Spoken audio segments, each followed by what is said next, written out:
إن الحمد لله نحمده ونستعينه ونستغفره أما بعد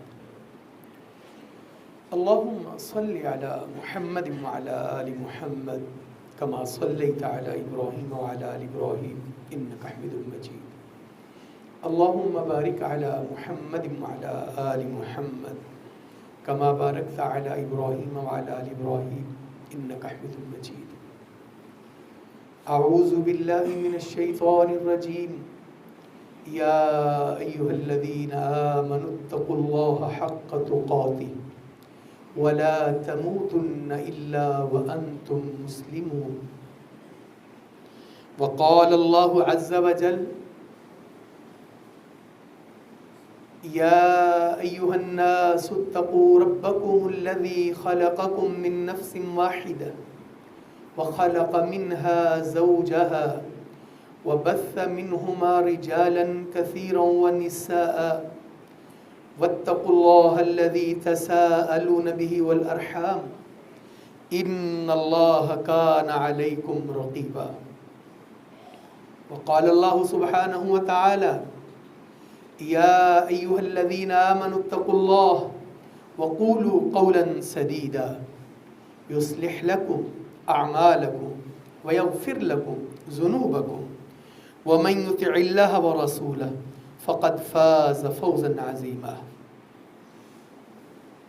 رب اشرح لي صدري ويسر لي أمري واحلل عقدة من لساني يفقهوا قولي واجعل لي وزيرا من أهلي ربی زدنی علما ربی زدنی فہما۔ حمد و ثنا، تعریف و توصیف، کبریائی اور بزرگی کے تمام پاکیزہ کلمات رب ذوالجلال والاکرام کی ذات کے واسطے خاص ہیں جس نے ہم سب کو عدم سے وجود بخشا۔ سورج اور چاند کی کرنوں سے زیادہ، پانیوں کے قطرات سے زیادہ، ریت کے ذرات سے زیادہ، شمس و قمر کی شعاؤں سے زیادہ درود و سلام ہوں سید الرسول، سید الاولین والآخرین، امام الانبیاء، سیدنا محمد الرسول اللہ صلی اللہ علیہ وعلی آلہ واصحابہ وسلم کی ذات اقدس اطہر پر کہ رب العالمین نے آپ کو رحمت للعالمین بنا کر مبعوث فرمایا۔ حضرات گرامی قدر، جب انسان کو شعوری طور پر اس بات کا اندازہ ہو جاتا ہے کہ یہ چیز میری نہیں ہے اور اس پر میرا حق نہیں ہے، پھر وہ اس چیز سے پہلو تہی کی کوشش کرتا ہے۔ معاشرے میں عدم برداشت اور ناانصافی اور عدم مساوات اس وقت بڑھتی ہیں جب انسان کسی کی چیز کو اپنی چیز سمجھتا ہے اور اس مال کو اپنا مال سمجھتا ہے جس پر اس کا حق نہیں ہوتا۔ گزشتہ خطبہ جمعہ میں بھی میں نے آپ کے سامنے اس موضوع پر گفتگو کی کہ جو قانون فطرت ہے، جو اللہ نے لوگوں کے حق رکھے ہیں وراثت کے مسائل میں، کتنے ہی سال گزر جاتے ہیں کہ ہم اپنے بھائیوں کا حصہ دبا کر بیٹھے ہوتے ہیں، ہم اپنی بہنوں کا حصہ دبا کر بیٹھے ہوتے ہیں، ہم اپنی اولاد کا حصہ دبا کر بیٹھ جاتے ہیں۔ اپنی اولاد کا حصہ اس سینس میں، جہاں میں نے کل گزشتہ جمعے بات چھوڑی تھی وہاں سے بات کو شروع کرتے ہیں کہ دیکھیے، اب ایک بندہ ہے، اس کے پاس 2 بیٹے ہیں، 2 بیٹیاں ہیں۔ اب وہ بیٹے کے نام پر دکانیں بھی کری جا رہا ہے، بیٹے کے نام پر جائیداد بھی کری جا رہا ہے، اور بیٹی کے نام پر وہ کچھ نہیں کر رہا۔ تو شریعت اس کی کیا رہنمائی کرتی ہے کہ اگر اب آپ زندہ ہو اور آپ اولاد میں چیزیں بانٹ رہے ہو، آپ کا بچہ آپ کو بہت اچھا لگتا ہے، بیٹا اچھا لگتا ہے، تو بیٹی کو کیوں نہیں دے رہے ہو تم؟ اس حوالے سے رسالت مآب صلی اللہ علیہ وسلم کی حدیث مبارکہ وہ ہماری یوں رہنمائی کرتی ہے۔ صحیح بخاری میں حدیث نمبر 2650 سیدنا نعمان بن بشیر رضی اللہ تعالیٰ نے اس حدیث کو روایت کرتے ہیں، کہتے ہیں کہ میری امی جان نے مجھے کچھ چیزیں گفٹ کی، میری امی نے مجھے بعض چیزیں اپنے مال میں سے گفٹ کی، اور انہوں نے میرے ابا جی کو کہا کہ آپ نعمان کو پکڑ کر لے جائیں، رسول اللہ صلی اللہ علیہ وسلم کے پاس اور آپ کو کہیں کہ آپ اس بات پر گواہی دیں کہ میں نے جو نعمان کو دیا ہے وہ ٹھیک ہے؟ اللہ اکبر۔ تو سیدنا بشیر رضی اللہ تعالیٰ عنہ اپنے بیٹے سیدنا نعمان کو پکڑ کر بارگاہ رسالت میں لے جاتے ہیں اور جا کر بتاتے ہیں کہ یہ ہمارا بیٹا نعمان ہے، یہ بڑا فرما بردار ہے، یہ بہت اچھا ہے، یہ اس نے ہمیں کبھی تنگ نہیں کیا، یہ بہت بیبا فرما بردار بچہ ہے۔ تو اس کی امی نے سوال کیا ہے، وہ یہ کہتی ہیں کہ میں نے بعض چیزیں اس کے نام دے دی ہیں۔ اب گھر میں ماؤں کے پاس الگ سے بھی چیزیں ہوتی ہیں، وہ بھی اب ان کو بھی کیا کرنا چاہیے، اس حدیث کو اچھے طریقے سے سمجھ لیں۔ تو اللہ کے نبی صلی اللہ علیہ وسلم نے پوچھا الک ولد سواہ، اس کے علاوہ تمہارے اور بچے بھی ہیں یا ایک ہی بچہ ہے؟ انہوں نے کہا ہاں جی ہیں، اور بچے بھی ہیں۔ تو فرمایا ان کو بھی اسی طرح چیزیں ملی ہیں؟ فرمایا نہیں، ان کو تو نہیں ملی۔ اب سنیے اللہ کے نبی صلی اللہ علیہ وسلم نے کیا فرمایا، فرمایا لا تشہدنی علی جور، یہ تو ظلم ہے، یہ زیادتی ہے، میں اس پر گواہی نہیں دیتا ہوں، یہ ٹھیک بات نہیں ہے، یا تو ان کو بھی دو۔ اب دیکھیے ہمارا مزاج کیا ہے، ایک ہے اللہ تعالیٰ کا حکم، ہم بچوں میں کس طرح عدل کرتے ہیں، وہ بچہ جو ہمارے ساتھ کاروبار میں شریک ہو جاتا ہے۔ اب ایک اور سوال ہے، اب ایک بچے نے اپنی ایجوکیشن مکمل کی ہے، وہ بڑا بھی ہے، وہ آ کر باپ کے کاروبار میں شریک ہو گیا۔ اب کاروبار کے سارے اتار چڑھاؤ کا اس کو پتہ ہے، ساری اونچ نیچ کا اس کو پتہ ہے۔ اب ایٹ دا اینڈ کیا ہوتا ہے، وہی مالک بن جاتا ہے، اسی کے نام سارا چیزیں ہوتی ہیں، اکاؤنٹ بھی اس کے نام ہوتے ہیں، اور جب ابا جی دنیا سے پردہ فرماتے ہیں تو سارا کچھ تو اسی کے پاس ہوتا ہے، وہ پھر اپنی مرضی سے تقسیم کرتا ہے۔ تو اگر ہم نے زندگی میں اپنے بچوں کے نام، وہ بچہ مذکر ہے یا مؤنث ہے، وہ مرد ہے یا عورت ہے، وہ بیٹا ہے یا بیٹی ہے، فرض کریں ہم 1,00,000 روپیہ ہمارے پاس ہے، اس میں 20,000 بیٹے کو دے دیتے ہیں، بیٹی کو بھی 20,000 دیں، جتنا بیٹے کو دینا ہے اتنا ہی بیٹی کو دینا ہے، جتنا ایک بیٹے کو دینا ہے اتنا ہی دوسرے بیٹے کو دینا ہے۔ اور انسانی فطرت ہے نا، اب ایک بچے کے ساتھ ہمیں زیادہ لگاؤ ہوتا ہے اور ایک بچے کے ساتھ کم لگاؤ ہوتا ہے۔ اب ہم کیا کرتے ہیں، زیادہ اس بچے کی سائیڈ مارتے ہیں جس کا لگاؤ ہوتا ہے کہ نہیں اس کو یہ دے دیا جائے۔ تو یہ شریعت میں ایسا نہیں ہے، جو دین ہم پڑھ رہے ہیں، جو دین ہمارے اوپر اللہ کے نبی صلی اللہ علیہ وسلم کے اوپر نازل ہوا ہے، اس کے اندر یہ نہیں ہے۔ تو اللہ کے نبی صلی اللہ علیہ وسلم نے کیا فرمایا، لا تشہدنی علی جور یا لا اشہد علی جور، یا میں اس کے اوپر ظلم زیادتی پر گواہی نہیں دیتا ہوں، جاؤ یا اسے واپس لے لو یا باقی بچوں کو بھی جتنا اس کو دیا اتنا ہی اس کو دے دو۔ اب آپ دیکھ لیں، میں اور آپ اپنی سوسائٹی میں دیکھیں کہ ہم کیسے کرتے ہیں۔ ایک بچہ، ہم تو سم ٹائم بچوں کو آگ ہی کر دیتے، اخبار میں اشتہار دے دیتے ہیں کہ اس بچہ میرا نافرمان ہے، اس کا نافرمان ہونا، اس کا گناہ اس کو ملے گا ہی ملے گا، لیکن جو اس کا حق ہماری جائیداد میں وراثت میں اللہ نے رکھا ہے وہ اس سے محروم نہیں کر سکتے ہم اس کو۔ اب قرآن اس حوالے سے کیا کہتا ہے، سورہ النساء، اور میں تاکیدی طور پر گزارش کرنا چاہتا ہوں آپ سے کہ مسئلہ وراثت کو سمجھیے، اور سب سے بہترین کتاب جس میں مسئلہ وراثت ہے وہ قرآن پاک ہے، اس کے لیے ہمیں قرآن پاک کو سمجھنا پڑے گا۔ اور قرآن پاک میں سورۃ النساء اور اس کی جو ابتدائی آیات ہیں، سورہ النساء کی آیت نمبر 7، 8، 9، 10، 11 تک، ان کو غور سے سمجھیے، ان کو اچھے طریقے سے سمجھیے۔ اچھا، اللہ سبحانہ وتعالیٰ کیا فرماتے ہیں، اعوذ باللہ من الشیطان الرجیم، للرجال نصیب مما ترک الوالدان والاقربون، مردوں کے لیے اس میں سے ایک حصہ ہے جو والدین اور قریبی رشتہ دار چھوڑ جائیں، اور اس کے بعد کیا فرمایا، وللنساء نصیب مما ترک الوالدان والاقربون، عورتوں کے لیے بھی، مردوں کے لیے بھی حصہ ہے، عورتوں کے لیے بھی حصہ ہے جو ان کے والدین اور قریبی رشتہ دار چھوڑ دیں۔ اب وہ کتنا ہے، مما قل منہ او کثر نصیبا مفروضا، اب وہ تھوڑا ہے یا زیادہ ہے، وہ اللہ سبحانہ و تعالیٰ نے مقرر کر دیا ہے۔ اور پھر ایک اور سوال پیدا ہوتا ہے، گزشتہ جمعے ہم سے سوال بھی پوچھا گیا، اب یتیم پوتا جو ہے، مطلب ایک بچہ ہے، اس کے والد صاحب فوت ہو گئے، اب دادا جی حیات ہیں، اب دادا جی کے پاس اس کا یتیم پوتا ہے، اب پوتے کے ساتھ لاڑ پیار محبت سارا کچھ ہے، لیکن اب وہ حصہ پوتے کا تو تھا ہی نہیں، وہ تو پوتے کے ابے کا تھا، وہ تو اس بندے کے بیٹے کا حصہ تھا. اب پوتے کو وراثت میں سے حصہ نہیں مل سکتا. دادا جی البتہ اپنے پوتے کے لیے 1/3 کی وصیت کر دیں، اس سے زیادہ کی وصیت بھی نہیں کر سکتے. اور شریعت نے یہ کہا وَإِذَا حَضَرَ الْقِسْمَةَ أُولُو الْقُرْبَى وَالْيَتَامَى وَالْمَسَاكِينَ، جب مال تقسیم ہو رہا ہو، پتہ چل جاتا ہے فیملی میں مال تقسیم ہو رہا ہے، حاج صاحب کا ترکہ آج تقسیم ہوگا وراثت. یہاں جو سب سے عام بات ہے، جب غلطی ہوتی ہے ہمارے سے، مسئلہ سمجھنے میں جب غلطی ہوتی ہے، یعنی ایک ہے زندگی کے اندر اپنی اولاد میں عدل کرنا. اچھا اب بچے بس اوقات فورس کرنا شروع کر دیتے ہیں، کئی بچے بڑے وہ تیز ہوتے ہیں، وہ اماں ابا کو ایموشنل بلیک میل کرتے ہیں، ٹھیک ہے، وہ کہیں سے پھپھو کو لے آتے ہیں، کہیں سے خالہ کو لے آتے ہیں، یہ کرو. اچھا اب مسئلہ یہ ہے کہ وراثت تو ہوتی ہی مرنے کے بعد ہے. ایک بندے کا ترکہ جو ہے جب وہ دنیا سے چلا جائے گا پھر ہی ہوگا.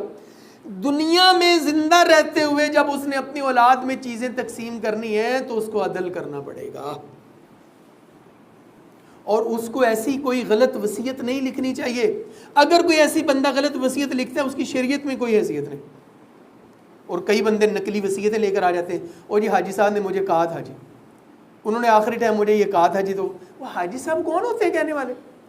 وہ ایک لمٹ ہے، اس سے زیادہ وصیت نہیں کر سکتے. اب دیکھیں اللہ تعالیٰ نے کیا فرمایا، وَإِذَا حَضَرَ الْقِسْمَةَ أُولُو الْقُرْبَى وَالْيَتَامَى وَالْمَسَاكِينَ فَارْزُقُوهُم مِّنْهُ، جب آ جائیں قرابت دار آ جائیں جن کا حصہ بنتا نہیں ہے، کوئی یتیم مسکین آ جائیں تو ان کو ان کی تالیف قلب کے لیے، ان کی دل جوئی کے لیے آپ کچھ نہ کچھ ضرور دے دیں، ان کی حوصلہ شکنی نہ کریں. اچھا اگر نہیں دینا آپ نے ان کو، تو بندے کا نہیں دل کرتا نا مال دینے، بڑا مشکل کام ہے دینا. اگر کسی کا نہیں دل کرتا تو ان کو کیا کہنا ہے، وَقُولُوا لَهُمْ قَوْلًا مَّعْرُوفًا، پھر ان سے اچھے طریقے سے کہنا ہے کہ یار ابھی نہیں ہے، مطلب ابھی مناسب نہیں، میں پھر کر لوں گا، یا ہمارے پاس ابھی ہے نہیں ہے. اس کو جھڑکنا نہیں ہے، اس کو ڈانٹنا نہیں ہے. اللہ اکبر. اب بس اوقات ایسے ہوتا ہے، کئی بندے ایسے ہوتے ہیں وہ گارڈین بن جاتے ہیں، وہ سرپرست بن جاتے ہیں یتیموں کے، یتیموں کا مال ان کے ہتھے آ جاتا ہے. اب وہ ان کے دھیان رکھنے والے بن جاتے ہیں، ان کا خیال کرنے والے بن جاتے ہیں. ان کے لیے بھی اللہ نے آرڈر دے دیا اور فرمایا وَلْيَخْشَ الَّذِينَ لَوْ تَرَكُوا مِنْ خَلْفِهِمْ ذُرِّيَّةً ضِعْفًا خَافُوا عَلَيْهِمْ. اللہ اکبر اللہ اکبر اللہ اکبر. یہ ہمیں قرآن پڑھنا چاہیے. اللہ سبحانہ وتعالیٰ کیا فرماتے ہیں کہ جب تقسیم کے وقت قرابت والے اور یتیم اور مسکین حاضر ہوں تو ان میں سے کچھ ان کو دے دو. اور آگے کیا فرمایا، اور لازم ہے کہ وہ لوگ ڈریں جو اپنے پیچھے اگر کمزور اولاد چھوڑ دیں تو ان کے متعلق ڈرتے، پس لازم ہے کہ وہ اللہ سے ڈریں اور سیدھی بات کہیں. جیسے میں اپنی اولاد کے بارے میں فکر مند ہوں کہ میری اولاد کا میرے بعد کیا ہوگا، اسی طرح اگر کوئی بچہ ہے اس کے والدین دنیا سے چلے گئے ہیں، والد یا والدہ، اور ان کا پیچھے ترکہ ہے، تو مجھے اس حوالے سے بھی ڈرنا چاہیے، مجھے اس کے اوپر نظر نہیں رکھنی چاہیے. اور اللہ سبحانہ وتعالیٰ نے فرمایا فَلْيَتَّقُوا اللَّهَ، ان کو چاہیے کہ وہ اللہ سے ڈریں، وَلْيَقُولُوا قَوْلًا سَدِيدًا، اور سیدھی سچی اور کھری بات کریں، سیدھی سچی اور کھری بات کریں. اور آگے کیا فرمایا، ان الذین یاکلون اموال الیتامی ظلما، چاچے تائے ہیں یتیموں کا مال کھاتے ہیں اور ساری زندگی ان کو دب کے رکھتے ہیں، دبا کر رکھتے ہیں، اور پھر ان کے باپ سے اگر کوئی غلطی ہوتی ہے تو بچوں سے کڑ نکالتے ہیں. یعنی ابے نے سانو بڑا تنگ کیتا سی، ہوں آئے نا قابو، بھائی ان کے ابے کا حساب ان کا ابا دے گا، اللہ سبحانہ وتعالیٰ لے گا ان سے. تو اللہ تعالیٰ فرماتے ہیں بے شک وہ لوگ جو یتیموں کا مال کھاتے ہیں زیادتی کے ساتھ، گناہ کرتے ہوئے، بظاہر تو وہ مال کھا رہے ہیں لیکن اللہ کہتے ہیں یاکلون فی بطونہم نارا، وہ اپنے ٹھڈ میں آگ بھر رہے ہیں، وہ اپنے پیٹ میں آگ بھر رہے ہیں. اللہ اکبر اللہ اکبر. اب یہاں مسئلے کو سمجھیں. کتنی دفعہ ایسے کیسز ہوتے ہیں پنچایت ساری کی ساری یتیموں کے خلاف ہو جاتی ہے۔ اور اللہ سبحانہ و تعالیٰ نے فرمایا وَلَا تَقْرَبُوا مَالَ الْيَتِيمِ، یتیم کے مال کے قریب مت جاؤ، یتیم کے مال کے قریب مت جاؤ۔ اور میں نے اور آپ نے جس نبی کا کلمہ پڑھا ہے، اللہ کے نبی صلی اللہ علیہ وسلم نے یتیم کی کفالت کی فضیلت کو بیان کیا۔ میں آپ کی بہت زیادہ توجہ چاہوں گا۔ دیکھیں، ہم عملی طور پر تو کمزور لوگ ہیں، بندے سے عمل میں کمی کوتاہی ہو جاتی ہے، لیکن آپ ذرا امیجن کریں کہ میں نے اور آپ نے اللہ کے نبی صلی اللہ علیہ وسلم کا زمانہ نہیں دیکھا، میں نے اور آپ نے رسول اللہ صلی اللہ علیہ وسلم کو اپنی آنکھوں سے نہیں دیکھا، لیکن زندگی میں اگر کبھی زندگی وفا کرے اور مجھے اور آپ کو کبھی یتیموں کی کفالت کرنے کا موقع ملے، کبھی یتیموں کی سرپرستی کرنے کا موقع ملے، تو ذہن میں یہ رکھنا، خیال میں یہ رکھنا کہ اللہ کے نبی صلی اللہ علیہ وسلم نے ارشاد فرمایا، صحیح بخاری حدیث نمبر 5304، اللہ کے نبی صلی اللہ علیہ وسلم نے فرمایا انا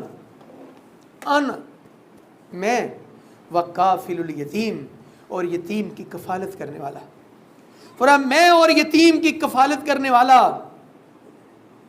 فی الجنت ہاکذا، فی الجنت ہاکذا، جنت میں اس طرح اکٹھے ہوں گے۔ دنیا میں ہم لوگوں کی انٹریاں دیکھتے ہیں کہ لوگ پروگرام میں آتے ہیں اور ہم ان کے ساتھ انٹر ہوتے ہیں۔ تصور کریں کہ جنت کا دروازہ کھلے گا، میں اور اللہ کے نبی صلی اللہ علیہ وسلم ساتھ داخل ہوں گے۔ یہ کوئی کم سعادت ہے، یہ کوئی کم توقیر کی بات ہے، یہ کوئی کم عزت کی بات ہے۔ اور دوسری بات یہ ہے، دیکھیں ہر مرد سے پوچھ لیں، اس کو فرول کر دیکھ لیں، اس کا دل بھرا کرتا ہے دوسری شادی کرنے کو؟ ہاں جی، ہر بندے کے دل میں 4 شادیوں کی خواہش مچل رہی ہوتی ہے۔ دوسری شادی کیوں کرنی ہے؟ کس وجہ سے کرنی ہے؟ اللہ کے نبی صلی اللہ علیہ وسلم بتاتے ہیں کیوں کرنی ہے۔ سیدہ ام سلمہ رضی اللہ تعالیٰ کو اللہ کے نبی نے نکاح کا پیغام بھیجا، اور ام سلمہ میں تو اس سے نکاح کرنا چاہتا ہوں۔ سیدہ ام سلمہ نے کیا کہا؟ ابو سلمہ تو فوت ہو گئے تھے، شہید ہو گئے تھے بلکہ، تو ان کی چھوٹی بچیاں تھیں یتیم۔ تو سیدہ ام سلمہ کہتی ہیں یا رسول اللہ صلی اللہ علیہ وسلم، میری چھوٹی بچیاں ہیں، یتیم بچیاں ہیں، ان کا کیا بنے گا؟ تو میرے اور آپ کے نبی نے کیا فرمایا کہ عاشقان مصطفیٰ کیجئے دوسری شادی۔ لیکن اللہ کے نبی صلی اللہ علیہ وسلم کی سنت کو مد نظر رکھیے نا، کیوں کرنی ہے شادی؟ صرف اپنی جسمانی خواہش کو پورا کرنے کے لیے، اپنی جنسی خواہش کو پورا کرنے کے لیے نہیں۔ اللہ کے نبی صلی اللہ علیہ وسلم نے فرمایا ام سلمہ میں تم سے شادی اس لیے کرنا چاہتا ہوں کہ ان یتیموں کا میں کفیل بن جاؤں گا، میں ان یتیموں کی کفالت کروں گا۔ اللہ نے جن کو مال میں وسعت عطا کی ہے، جن کو اللہ سبحانہ و تعالیٰ نے صاحب ثروت بنایا ہے، کریں نا وہ شادی، کریں نا وہ شادی دوسری ہی۔ ان کو کون منع کرتا ہے؟ اللہ کے نبی صلی اللہ علیہ وسلم کی سنت پر کریں نا عمل، کہ میں شادی اس لیے کر رہا ہوں کہ میں یتیموں کی کفالت کرنا چاہتا ہوں۔ اور اس کا اجر کیا ہے؟ اجر اس کا یہ ہے، اللہ کے نبی صلی اللہ علیہ وسلم نے فرمایا میں اور یتیم کی کفالت کرنے والے ایسے ہوں گے جیسے یہ 2 انگلیاں۔ کون ایسا ہے؟ کون ایسا ہے جو یہ چاہتا ہے کہ اس کو جنت بھی ملے، جنت میں رفاقت مصطفیٰ صلی اللہ علیہ وسلم میں ملے؟ تو اس کو چاہیے کہ وہ یتیموں کی کفالت کرے۔ اور اگلی حدیث کے اندر اللہ کے نبی صلی اللہ علیہ وسلم نے کیا ارشاد فرمایا؟ سیدنا ابو امامہ رضی اللہ تعالیٰ اس حدیث کو روایت کرتے ہیں، اللہ کے نبی صلی اللہ علیہ وسلم فرمایا من مسح رأس یتیم، من مسح رأس یتیم، جس بندے نے یتیم کے سر پہ دست شفقت رکھا۔ یہ معاشرے میں مثالیں بنی ہوتی ہیں، بچے جن کا باپ سر پر نہیں ہوتا وہ رل جاتے ہیں۔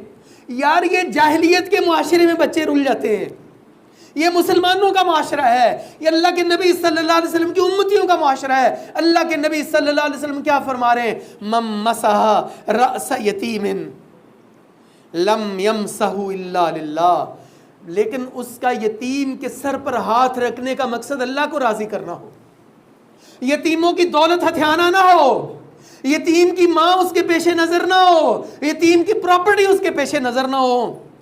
تو فرمایا رسول اللہ صلی اللہ علیہ وسلم نے کان لہ فی کل شعرۃ مرت علیہا یدہ حسنات، پھر اس کے ہاتھ کے نیچے جتنے بال آئیں گے ہر بال کے برابر اللہ اس کے لیے نیکیاں لکھ دے گا۔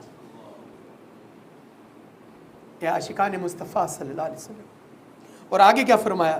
ومن احسن الی یتیمۃ او یتیم، جس نے حسن سلوک کیا کسی یتیم بچے یا بچی کے ساتھ، جس نے حسن سلوک کیا کسی یتیم بچے یا بچی کے ساتھ، اندہ کنتو، جو اس کے پاس تھے. اتنے ایسے بچے مل جاتے ہیں جن کے چچا ان کا حق کھا جاتے ہیں، جن کے تایا ان کا حق کھا جاتے ہیں، جن کے کفیل ان کا حق کھا جاتے ہیں. تو اللہ کے نبی صلی اللہ علیہ وسلم نے کیا فرمایا؟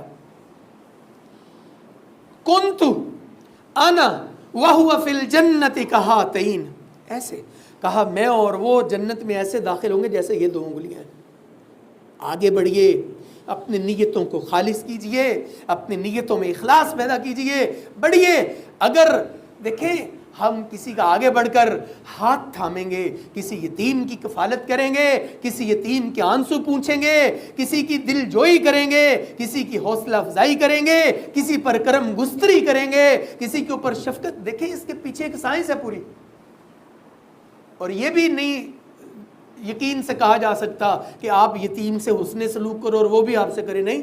لیکن آپ کا گول کیا ہے، آپ کا ٹارگٹ کیا ہے، آپ کا ہدف کیا ہے، آپ کی منزل کیا ہے، آپ کی نیت کیا ہے، آپ کا ارادہ کیا ہے، آپ چاہتے کیا ہیں، آپ کی خواہش کیا ہے. میری خواہش یہ ہے، ہماری خواہش یہ ہے کہ اللہ، میں نے زندگی میں اللہ کے نبی صلی اللہ علیہ وسلم کو نہیں دیکھا، یہ میرے لیے ایک سبیل ہے، میرے لیے ایک راستہ ہے، مجھے یتیم کی کفالت کرنے کا موقع میسر ہے، اور اس کا صلہ کتنا ہے، اس کا اجر کتنا ہے. اللہ کے حبیب صلی اللہ علیہ وسلم فرماتے ہیں میں اور یتیم کی کفالت کرنے والا ایسے ہوں گے جیسے یہ 2 انگلیاں.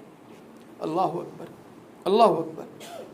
اور پھر اللہ کے نبی سنن ابن ماجہ کے اندر حدیث موجود ہے، حدیث نمبر 3678. سیدنا ابو ہریرہ رضی اللہ عنہ اس حدیث کو روایت کرتے ہیں. اللہ کے نبی صلی اللہ علیہ وسلم فرماتے ہیں اللہم انی احرج حق الضعیفتین. اللہ کے نبی صلی اللہ علیہ وسلم فرماتے ہیں میں 2 کمزور لوگوں کے حق کو حرام کرتا ہوں، 2 کمزور لوگوں کے حق کو حرام کرتا ہوں، ایک یتیم کا حق اور دوسرا بیوہ کا حق. ایک یتیم کا حق، دوسرا بیوہ کا حق. اب آپ کہیں گے مولوی صاحب آپ نے نیا مسئلہ شروع کر دیا بیچ میں، یہاں تو بھائی بہنوں کو حصہ نہیں دے رہے، یہاں بھائی بھائیوں کو حصہ نہیں دے رہے، آپ نے بیچ میں یتیم، اللہ تعالیٰ نے بیچ میں یتیم کا ذکر کیا. اللہ سبحانہ وتعالیٰ نے ان وراثت کی آیتوں کے درمیان فرمایا وَلَا تَأْكُلُوا مَالَ الْيَتِيمِ، یتیم کے مال کے قریب نہ جاؤ. ان الذین یاکلون اموال الیتامی، جو یتیموں کا مال کھاتے ہیں وہ اپنے پیٹ میں آگ بھر رہے ہیں، آگ بھر رہے ہیں. وَسَيَصْلَوْنَ سَعِيرًا، اور ان قریب اللہ کہتے ہیں ہم ان کو جہنم میں ڈال دیں گے، جہنم واصل کریں گے. میرے عزیزو سمجھیے اس مسئلے کو، سوچئے اس بات کو. اور آگے کیا فرمایا اللہ نے؟ یوصیکم اللہ، اللہ اکبر، یوصیکم اللہ فی اولادکم للذکر مثل حظ الانثیین. اللہ نے سارے حصے خود بیان کر دی کہ کس کو کتنا حصہ ملے گا، کس کا کتنا حصہ ملے گا، کس کو کب کتنا حصہ ملے گا. سنیے ذرا، اللہ اکبر.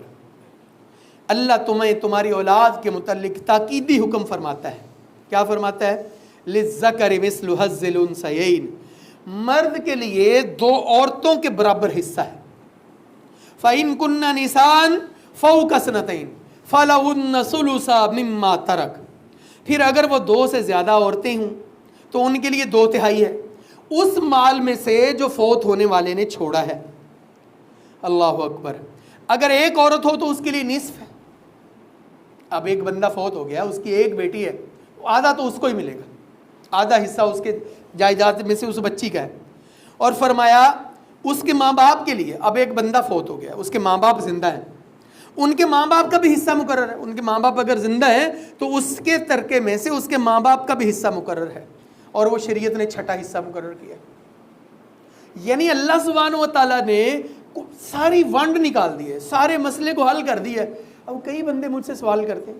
اب ایک سوال کیا گیا، وہ جی ہم اکٹھے گھر میں رہتے تھے، اس گھر میں کچھ کمرے تھے، ایک کمرے میں ایک بھائی صاحب رہتے تھے، اس کمرے میں آگ لگ گئی اور اس بھائی نے اس کمرے کو رینوویٹ کروایا، اس کے اوپر ان کا 5 لاکھ لگ گیا.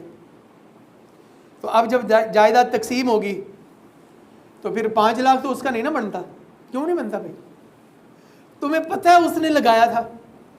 اب جب وہ رینوویٹ شدہ مکان کسی کے حصے میں آئے گا، وہ اس کو پتہ ہے وہ دانتوں کے نیچے زبان دے کر ہنسے گا تو صحیح نا، کہ میں نے اس کو الو بنا دیا, میں نے اس کا حصہ میرے پاس آ گیا.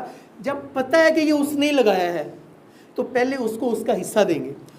اب اس نے لگایا, اگر اس نے لگایا تو اچھا, اب وہ یہ کہتا ہے کہ اس نے 5 لاکھ اس کے اوپر اس وقت لگایا تھا.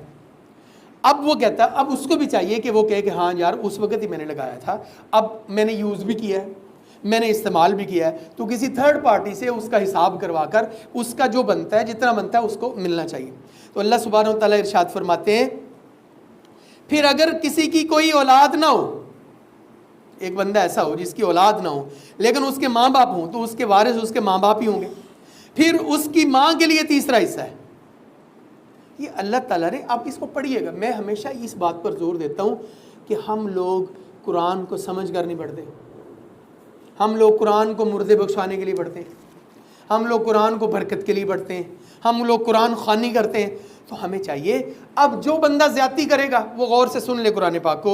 اللہ سبحانہ وتعالی ارشاد, یہ بھی سورہ نساء آیت نمبر 13 اور 14, فرمایا تلک حدود اللہ, یہ اللہ کی حدود ہے, یہ اللہ نے لائن کھینچ دی ہے, یہ اللہ کا قانون ہے.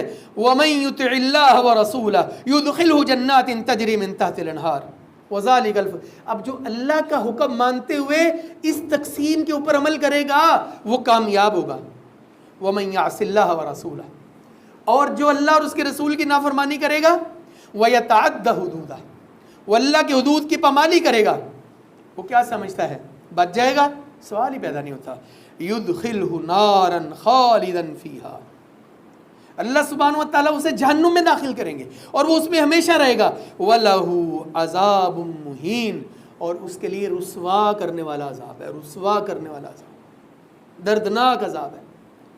تو مجھے اور آپ کو اپنے دائیں بائیں اپنی سراؤنڈنگ میں یہ خیال کرنا ہے, اس بات کا لوگوں کو احساس دلانا ہے کہ جو چیز میری نہیں ہے وہ میری نہیں ہے, اس پر میرا کوئی حق نہیں ہے. اللہ اکبر. اور جو میرا حق نہیں ہے, حق نہ ہونے کے باوجود اگر میں کسی کا حق دباتا ہوں, اللہ اکبر, اللہ اکبر, اللہ اکبر. کسی کی جائیداد پر ناجائز قبضہ کرنا کتنا سخت گناہ ہے, کتنا کبیرہ گناہ ہے, کتنا بڑا گناہ ہے, ذرا ملاحظہ فرمائیے. اللہ اکبر. اللہ سبحانہ و تعالیٰ ارشاد فرماتے سورۃ النساء میں, یا ایھا الذین آمنوا لا تاکلوا اموالکم بینکم بالباطل, اے لوگو جو ایمان لائے ہو, تم لوگوں کے مال ناجائز طریقے سے ہڑپ مت کرو, ناجائز طریقے سے ہڑپ مت کرو. اللہ اکبر, اللہ اکبر. اور جو یہ کرے گا, وَمَن يَفْعَلْ ذَلِكَ عُدْوَانًا وَظُلْمًا, جو یہ کرے گا وہ بہت بڑا ظلم کرے گا, ظلم کرے گا.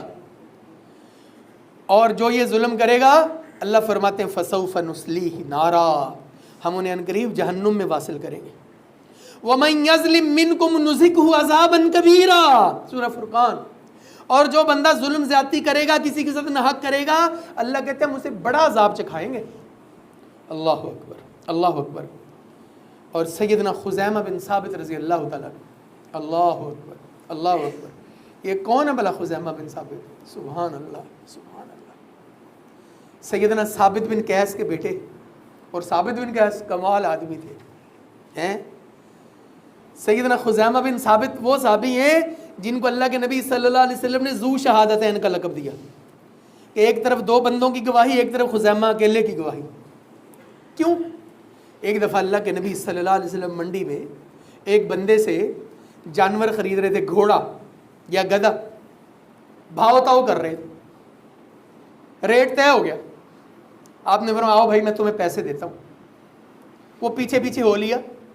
اب مارکیٹ میں تو بہت گاہک ہوتے ہیں, تو اس کو رستے میں کوئی اور گاہک مل گیا, اس نے کہا ہاں جی یہ مجھے بیچنا ہے. اس نے تھوڑی سی آفر زیادہ کروائی. ہاں جی, ہم بھی ایسے ہی کرتے ہیں. ہمیں جب کوئی بندہ زیادہ آفر کا, ہم کہتے ہیں سٹاک ہی ختم ہو گیا, حالانکہ پہلے ہم اس کو کہہ چکے ہوتے ہیں مال موجود ہے. وہ یار پھر میں بعد منڈا گودام چ بھیجا سی, ہے ہی نہیں سی مال, وہ ایویں کاٹن غلط چ مال پیک ہو گیا. مطلب سامنے چٹا ہی جھوٹ بول دیتے ہیں اس کو. ہاں جی, ہاں مال پڑا ہوا تھا لیکن وہ ہے نہیں یار, ہے نہیں, وہ کاٹن غلط ہے جو اس میں. یہ بھی جھوٹ ہی ہے. اللہ کے نبی صلی اللہ علیہ وسلم کو اس بندے نے کہا ہاں جی سودا آپ نے لینا ہے یا میں بیچ دوں؟ آپ نے کہا شریف آدمی, سودا تو تم مجھے دے چکے ہو, میری اور تمہاری بات ہو چکی ہے, آؤ میں تمہیں پیسے دیتا ہوں. اس نے کہا نہیں جی نہیں, میرا اور آپ کا سودا نہیں ہوا. آپ نے کہا ہوا ہے، وہ کہتا نہیں ہوا. اب وہ آگے سے کہتا ہے اگر آپ کہتے ہیں سودا ہوا ہے تو کوئی گواہ لے کر. اب یہ ساری بات سیدنا خزیمہ سن رہے تھے. اللہ اکبر. تو سیدنا خزیمہ کہتے ہیں یا رسول اللہ میں گواہی دیتا ہوں. اللہ کے نبی صلی اللہ علیہ وسلم نے ایسے مڑ کر سیدنا خزیمہ بن ثابت کو دیکھا تو کہا خزیمہ آپ تو اس وقت تھے ہی نہیں. اللہ اکبر. تو سیدنا خزیمہ نے جو لفظ بولے وہ سننے والے ہیں. سیدنا خزیمہ کہتے ہیں اللہ کے نبی صلی اللہ علیہ وسلم ہم نے کوئی اللہ کو دیکھا ہے، ہم نے کوئی جنت کو دیکھا ہے، کوئی جہنم کو دیکھا ہے؟ آپ ہمیں آ کر کہتے ہیں اللہ ایک ہے، ہم مان لیتے ہیں. آپ نے ہمیں جنت، اور آپ اللہ کے بارے میں جھوٹ نہیں بولتے. یہ گھوڑے کے بارے میں کہاں جھوٹ بولیں گے؟ میں گواہی دیتا ہوں کہ آپ کا اس بندے سے سودا ہوا ہے. یہ سیدنا خزیمہ اس حدیث کو بیان کرتے ہیں. سیدنا خزیمہ بن ثابت کیا کہتے ہیں؟ اللہ کے نبی صلی اللہ علیہ وسلم نے فرمایا اتقوا دعوت المظلوم، مظلوم کی بد دعا سے بچو، مظلوم کی بد دعا سے بچو. فَإِنَّهَا تُحْمَلُ عَلَى الْغَمَامِ، اس بد دعا کو بادل اٹھائے پھرتے ہیں، بادل اٹھائے پھرتے ہیں. یقول اللہ عز وجل جلالہ، اللہ سبحانہ و تعالیٰ کہتے ہیں وَعِزَّتِي وَجَلَالِي، مجھے میری عزت اور جلال کی قسم ہے، لَأَنصُرَنَّكَ وَلَوْ بَعْدَ حِينٍ، میں مظلوم کی ضرور مدد کروں گا چاہے تھوڑی دیر بعد کروں. بچے مظلوم کی بد دعا سے. اللہ اکبر. اور مسند احمد کے اندر ایک حدیث موجود ہے، سیدنا انس بن مالک خادم رسول بیان کرتے ہیں اللہ کے نبی صلی اللہ علیہ وسلم نے فرمایا اتقوا دعوت المظلوم وَإِن كَانَ كَافِرًا، مظلوم کی بد دعا سے بچو اگرچہ وہ کافر ہی کیوں نہ ہو، وہ کافر ہی کیوں نہ ہو. ہمارے یہاں، میں انتہائی معذرت کے ساتھ چھوٹا مولوی ہوں، چھوٹی بات کرتا ہوں، ہم مسلکی طور پر لوگوں کو رگڑا لگا دیتے ہیں. یہ چونکہ میرے مسلک کا نہیں ہے، اے فلانا ہے انہوں لا دے اور رگڑا، کوئی گل نہیں. ہاں جی، نہیں، میں تو مسلمان ہوں نا، میں نے تو اللہ کے نبی صلی اللہ علیہ وسلم کا کلمہ پڑھا ہوا ہے نا، ہم نے ہی لوگوں کے نام الٹے سیدھے ڈالے ہوئے ہیں. تو فرمایا مظلوم کی بد دعا سے بچو اگرچہ وہ کافر ہو. لیس دونہا حجاب، اس کی بد دعا اور اللہ کے درمیان کوئی پردہ نہیں ہوتا. اللہ اکبر. صحیح بخاری کے اندر حدیث موجود ہے، سیدنا معاذ بن جبل کو اللہ کے نبی صلی اللہ علیہ وسلم نے یمن کا گورنر بنا کر بھیجا تو سیدنا معاذ کو کیا نصیحت کی؟ بہت ساری نصیحتیں کی، اور ایک کیا کی؟ اتق دعوت المظلوم، مظلوم کی بد دعا سے بچنا. فَإِنَّهُ لَيْسَ بَيْنَهُ وَبَيْنَ اللَّهِ حِجَابٌ، اس کے درمیان اور اللہ کے درمیان کوئی پردہ نہیں ہوتا، کوئی پردہ نہیں ہوتا. اور سیدنا سالم رضی اللہ تعالیٰ بیان کرتے ہیں اب مظلوم جس کا ہم حق ماریں گے، حق چھوٹا ہو یا زیادہ ہو، تھوڑا ہو یا زیادہ ہو، اللہ کے نبی صلی اللہ علیہ وسلم نے مثال بیان کی. اللہ اکبر. فرمایا رسول اللہ صلی اللہ علیہ وسلم نے من اخذ من الارض شیئا بغیر حقہ، جس بندے نے کسی کا زمین کا حق مارا ناجائز طریقے سے، کیا ہوگا؟ یہاں تو مرلہ، آدھا مرلہ، تھوڑا زیادہ. فرمایا خسف بہ یوم القیامت الی 70 ارضین، 7 زمینوں کا توق بنا کر اس کے گلے میں ڈال دیا رہے گا قیامت والے دن. 7 زمینوں کا توق بنا کر اس کے گلے میں ڈال دیا. اور اللہ کے نبی صلی اللہ علیہ وسلم نے ارشاد فرمایا جس بندے نے کسی بندے کی ایک بالشت زمین پر، ایک بالشت، اتنی زمین، ایک بالشت، سوچیں کھاتوں میں خرد برد کرنے والے، پٹواریوں سے مل کر غلط فردے بنانے والے، سوچیں ایک بالشت، ایک بالشت، جس نے ایک بالشت کسی کی زمین ناجائز ہتھیائی، قیامت والے دن 7 زمینوں کا توق اس کے گلے میں ڈال دیا جائے گا. ہم افورڈ نہیں کر سکتے قیامت کی سختی، غصہ ہم افورڈ نہیں کر سکتے. لوٹیے، واپس آئیے. اور اب کئی بندوں کے دل میں یہ خیال آتا ہے کہ یار اب کیا کریں، ابھی فیصلہ کریں، ابھی فیصلہ کریں. جس کا حق ہم نے ابھی آج اسی وقت فیصلہ کرے، اسی وقت فیصلہ کرے۔ وہ کہتے ہیں نا جو لوٹ آئیں تو کچھ کہنا نہیں، بس دیکھنا انہیں غور سے، جنہیں منزلوں پہ جا کے خبر ہوئی کہ یہ راستہ کوئی اور تھا، یہ میرا حق نہیں ہے، یہ میرا بنتا نہیں ہے، میں نے کل اللہ کے حضور پیش ہونا ہے۔ اور جب میں اور آپ اللہ کے حضور پیش ہوں گے، اللہ عدل کی مسند پر بیٹھیں گے اور اللہ عدل فرمائیں گے، اور اللہ کیا کریں گے؟ سینگوں والی بکری نے جس نے دنیا میں بغیر سینگوں والی کو ٹکر ماری ہوگی، اللہ اس کو سینگ دے دے گے۔